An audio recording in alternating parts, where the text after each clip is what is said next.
Hey everyone, welcome back. My name is Natasha from Phoenixology Bath and Body, and I know it's been a while since I did a video.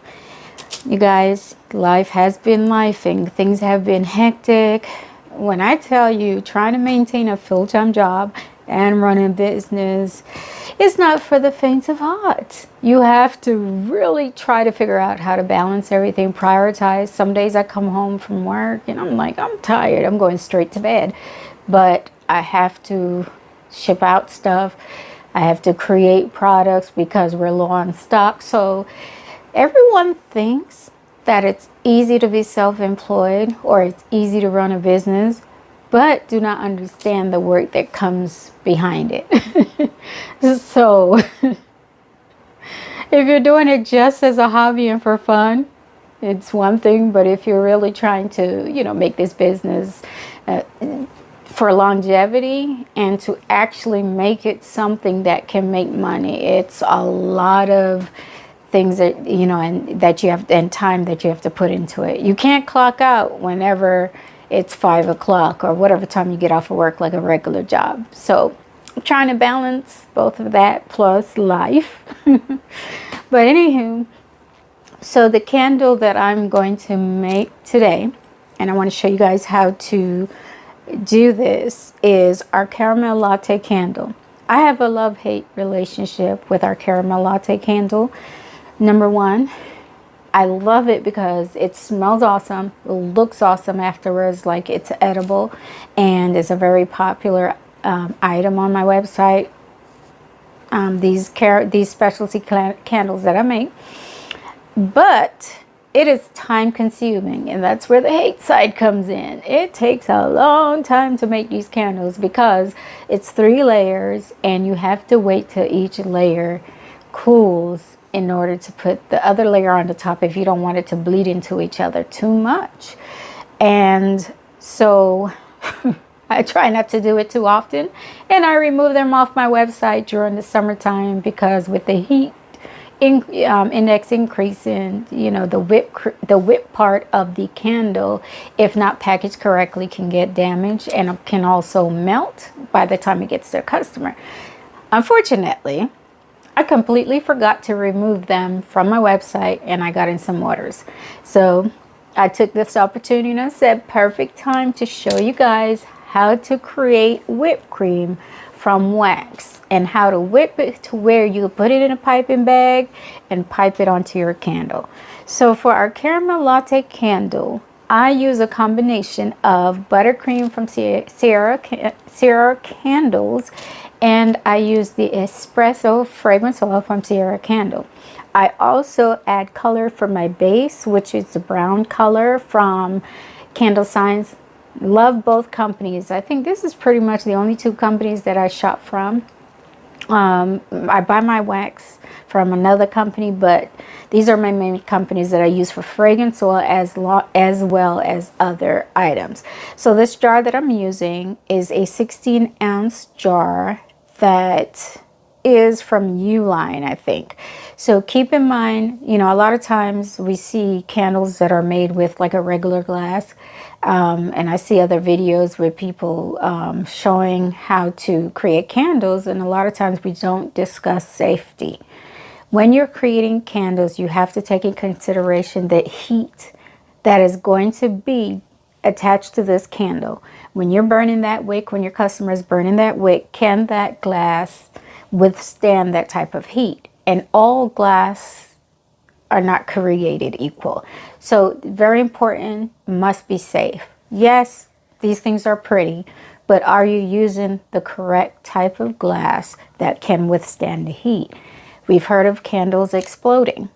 Take into consideration the size of wick, how hot this jar is going to get. When you're using the wick, can it burn to effectively do the fragrance load that you're using, the type of wax you're using, the size of jar that you're using? And if you're going to add additives like color, that also affects how the wick will burn the candle. I do not add anything like flowers and, you know, those types of stuff. When I first started, I did add, you know, fruits and flowers and stuff like that in there. What I find out when I'm testing, if you're not careful, those things that you add into your candle can actually catch on fire and burn someone's house down. So I don't even add glitter to my candle, because glitter is actually flammable if you're not careful. So I'm very safety conscious when it comes to my candles.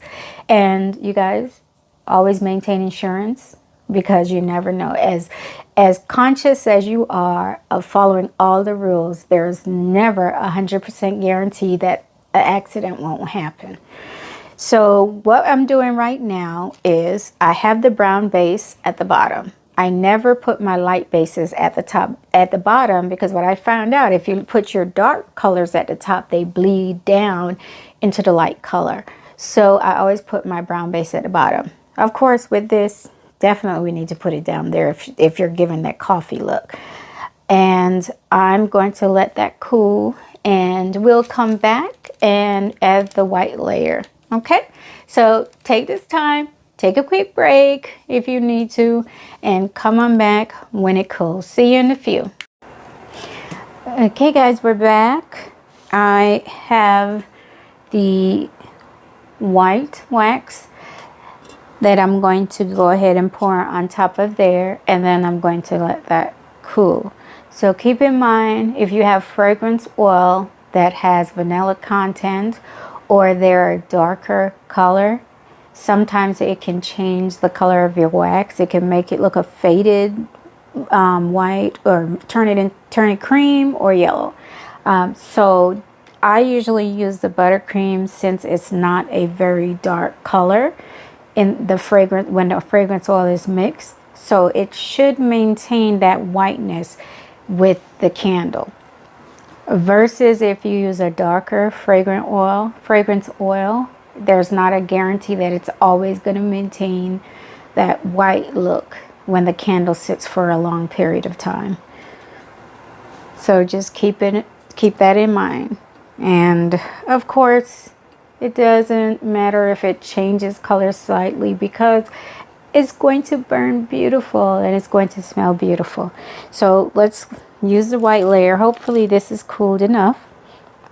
And I don't know if you guys can see, I have my wick centered, and because that first layer has cooled, that wick will keep being centered, because I've used enough wax in it to harden so that it can continue. So let's cross our breath, and let's hope that my color does not bleed into that brown. Okay, so some of it looks like it might bleed, but hopefully it's enough that I'll still see the white part. There will be a separation.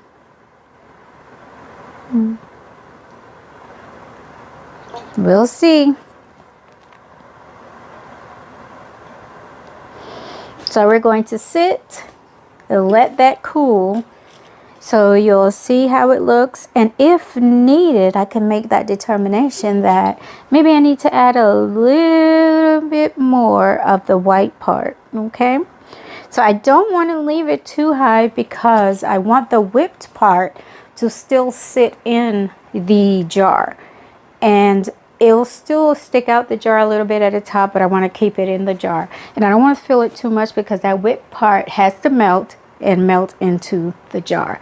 So I got a little bit excited and I put a little bit too much, but we'll see how it turns out.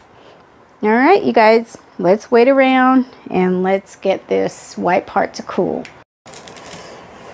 Okay, you guys, it is now time for the whipped cream. Okay, so with the whipped cream, I'm going to sit for this because this is going to take a while. So with the whipped cream, the best way to do it for me, what I've found, is if I hand whip it. I've heard, you know, some people say that they use an actual electric whipper, or whatever you call it. But I feel for me, I have more control of the temperature, managing how hard the wax gets or how soft I want the wax to get. Because when I whip it, it seems to cool faster. And if it cools too fast, then when it comes time to pipe, it's not going to work well. So you have to get that in between when it comes to using the whipped cream and applying it to the candles. So I have this candle here. Hopefully you guys can see it because, you know, but basically I have the two colors. I have the cream at the top. I have the coffee at the bottom. And now we're going to make the whip. So with the whipped cream, when you're trying to make it, of course, the temperature is going to start out where it's hot. What I do is just let it cool naturally. I sit it on the table and I go take care of something else. Or if you want something to cool faster, you say, you know, we'll put it in the refrigerator. I don't like to refrigerate mine because I think it can give a false comfort as far as the temperature. And you guys, I have to be honest, I get distracted and I put it in the refrigerator. By the time I remember it, it's ice. So it's too hard. So I have more control when I manage the temperature out on the table. So I've allowed the wax to cool. When your wax cools, you don't want it to cool into a solid form. You want it to be in between that liquid state and getting ready to form that layer. Once it forms that lightly hard layer, and I'm trying to explain it as best as I can, where it's in between that liquid state and it's cooled and it starts getting that milky, foamy, I guess white look, that's when I start whipping it. And then I give it a break in between, let it cool a little bit more, and then I whip it. And then I give it a break, let it cool a little bit more, and I'll whip it. So it depends on how fast it's cooling for me. So I like to hand whip. And you're basically whipping it. You're basically whipping it. This is why I don't dress up to do any of this stuff. Because at the rate I'm going, I'm going to have wax in my hair, or wax on my clothes. So I always use clothes that I don't mind getting dirty. So let's go ahead and whip this wax. Okay, so this is how I whip mine. I just do it like this, just regular whipping. Okay, regular whipping. And then as it cools, you'll see it gets more white. The consistency is like this. Okay, you can bring it down here. You're going to whip it until it does not just fall off the spoon. You want to keep whipping it until it sits in the spoon, but it's not too soft, because you want to maintain that shape. So when you pipe it, it's going to keep that swirl. It's going to keep those lines that will look like the actual whip. All right. So right now, it falls off too fast. So I'm going to whip it some more. Scrape the sides, because the cooler pieces of the wax will show up on the side. And then I'll scrape it and add it into the whip, to the other wax, and that helps with the consistency.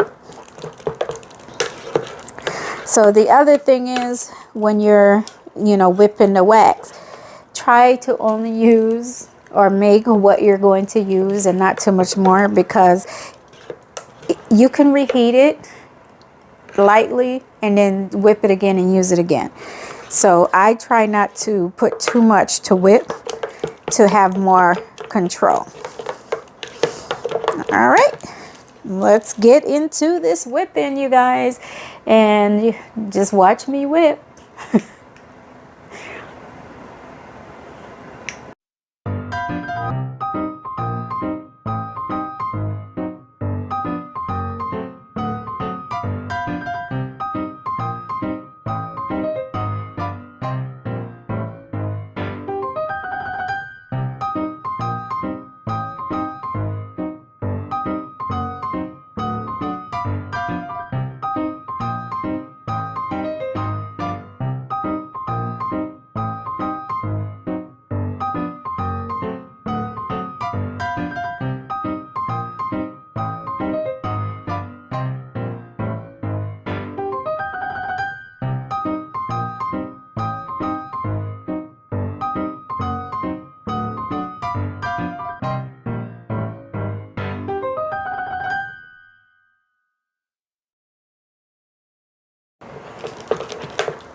Okay, so I'm whipping away, and I have basically paused, allow it to cool a little bit, and I am almost at the consistency I want. Notice earlier when I did this, it was pouring. Now it sits on the spoon. So at this point, you can actually start piping it, but I don't like piping it at this point. I want it to get a little bit more thick to where it's a little harder, okay? Your piping bag and piping tool, I got these on Amazon. They're regular, just like if you're baking a cake and you want to put on the whipped cream or the buttercream or whatever on the cake.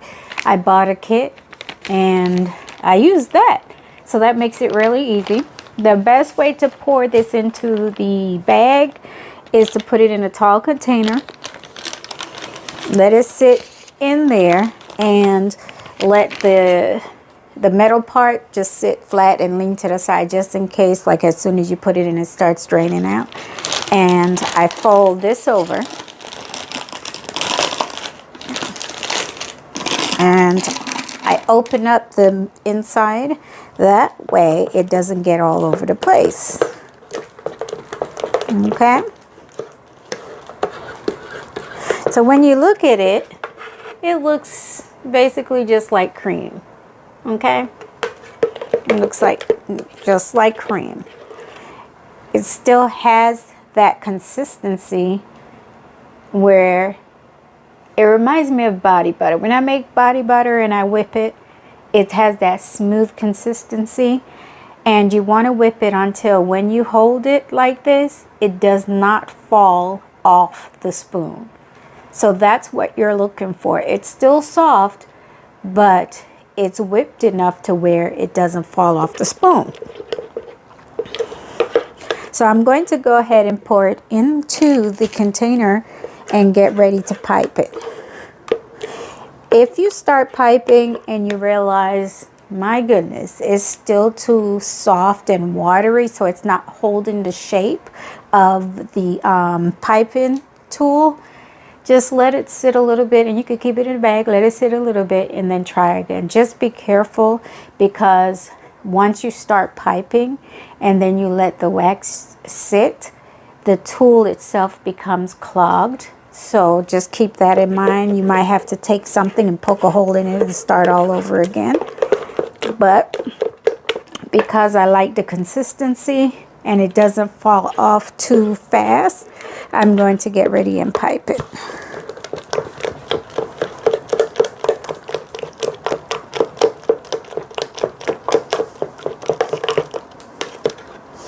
All right, here we go.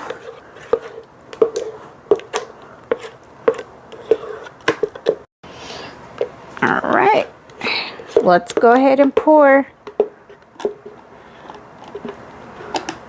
I don't want to pour too much, because once you get it in the bag and it cools, that's done. That's it. But at least if you have left over, you can always add to what you already have. So we're going to test it out and just see if the consistency is right for me to go ahead and start piping. I think it's right because it's cooled enough. It's not falling off the spoon itself. As soon as I'm holding it like that, it's not slipping off the spoon. So now I've got it in my bag, and you guys see how it looks? It still has a warm feel to it, which a lot of times it will cool down pretty fast. So take the piping. I keep my wick in the middle because I don't want to disturb the wick itself, and I guide the whip. So you treat it like how you would treat any thing that you're, like those whipped creams. And I'm careful with that wick, because you don't want that wick to get, moved around. So you can make it in different shapes. You could just put it on top and let it sit here. You could put another dollop and let it sit there. You can, you know, make it a little bit harder on the side. Add a little bit more on the side if you want to. And just pipe it down. And the consistency is a little bit softer than I want it to be, but it's still piping good. So take your time with it, because sometimes it's hard to really get it just right.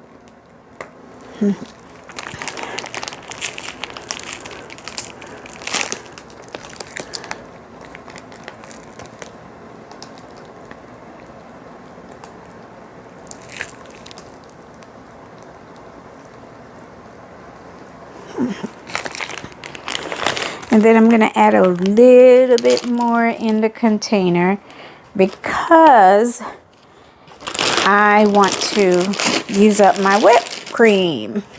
I don't want to leave any behind because, listen, prices have increased. This candle wax is not cheap. Prices have gone up. So we're going to use it.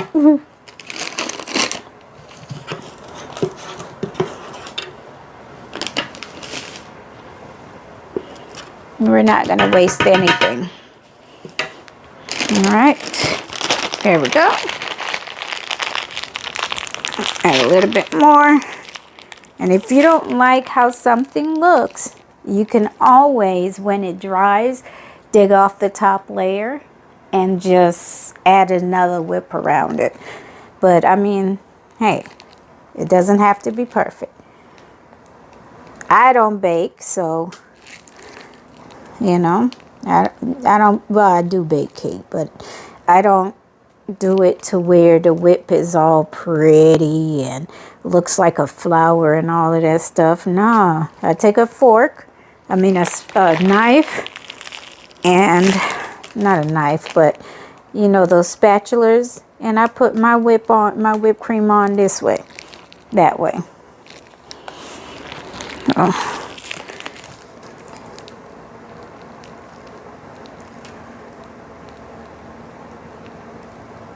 And there you have it. Sometimes I like to come up like around the wick to keep it, you know, when it hardens and it's centered in there. So when it starts, when they light the candle and it starts burning, you immediately start smelling that buttercream. Okay?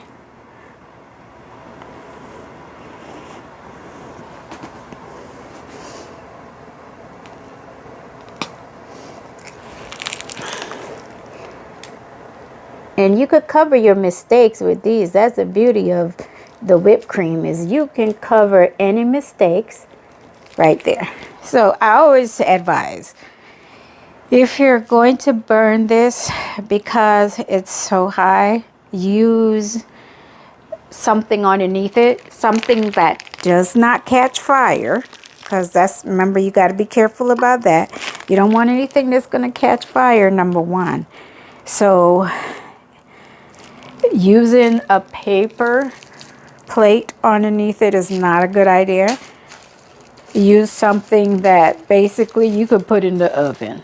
Something you cook with, maybe you could sit it in.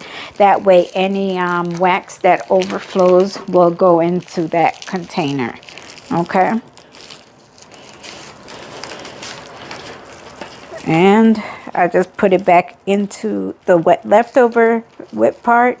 I just put it back into the container because I can always reheat it a little bit, whip it, and go back to what I was doing with that. So I have a few more to make, but I'm not going to do it right now, so I'll continue probably tomorrow. But just to show you guys how this looks, usually, I don't know if I could show you. Usually, I like to whip it around, but look on here.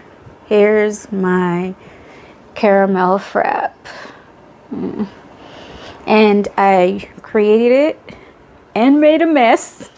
So I have a lot of cleaning up to do. But this is pretty much how it goes. And then once the wax hardens even more, then you can, you know, basically see it. And if you want to, you can drizzle some chocolate on top of it, and when you're drizzling it, let it sit down and get in between the spaces, so it just looks like it's dripping from the top into those spaces. All right, thank you guys for watching, and stay tuned. I'm going to try to get back into doing more videos and being a little bit more consistent. Don't hold me to it. I can't make any promises. I will do a video when I get a moment, or if I really have something different that I want to do, because I don't want to be repetitive and do the same thing over and over again. Okay? All right, you guys have a great evening. Thank you for subscribing. Thank you for watching, and see you next time.